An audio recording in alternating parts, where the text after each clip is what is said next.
Hi. So for this video, I decided to focus on some of my favorite books because, as I mentioned in the first class, I love reading. I own over 100 books. It's one of my favorite hobbies, and I read quite frequently. So I decided to compile a very small list of just 4 books that I consider to be my favorites. So the first one I have here is called Nora and Kettle by Lauren Nicole Taylor, and this is a young adult historical fiction novel set in 1953, and we follow 2 characters, Nora, who is a wealthy young white girl, and Kettle, who is a Japanese orphan.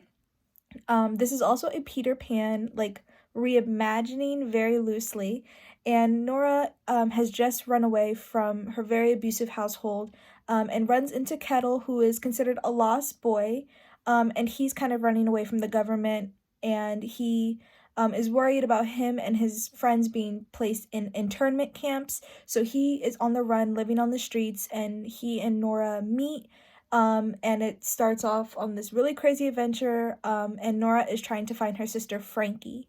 I really, really love this book. I think it has amazing representation, and it's set during a time in history that we don't really look at. It's set during Japanese internment, a part of history that, I never really learned about in school, and I only just found out, on my own.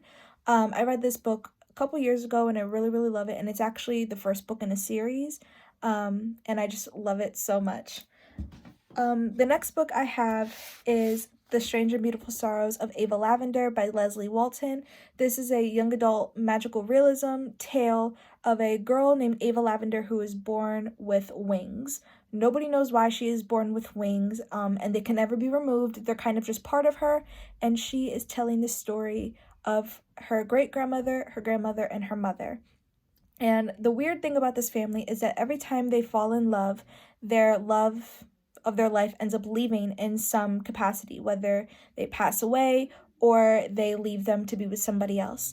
So it's kind of just a story of generational love, how to accept yourself, to be accepted in society. And I think it's a really, really beautiful tale. I've read this book a couple of times, and it is so atmospheric. It takes place in Seattle. It is also a bit of a historical fiction book. Ava was born in the 1950s, and she's recounting her life in current times, so we're kind of looking back, and it's one of my favorite books. I highly recommend everybody read this. It's really, really good, and I love it a lot. The second to last book I have is a adult fiction it's adult historical fiction. It's very weird, and it's Daisy Jones and the Six by Taylor Jenkins Reid. This is one of my favorite books of all time. It is absolutely phenomenal. It takes place in the late 1960s, during the rock era, and we follow a band called Daisy Jones and the Six. And we follow kind of their rise to stardom and their fall from fame.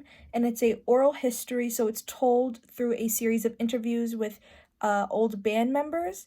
And it's so wonderful. It's absolutely beautiful. It's very character driven, and I really love this book because it's told in a completely different way. I've never read a book that is kind of told through an oral history before. I've read plays, so I think if people have read plays, this would be a really easy book to read, but I absolutely love this book. I think everybody should read it, so there's that one.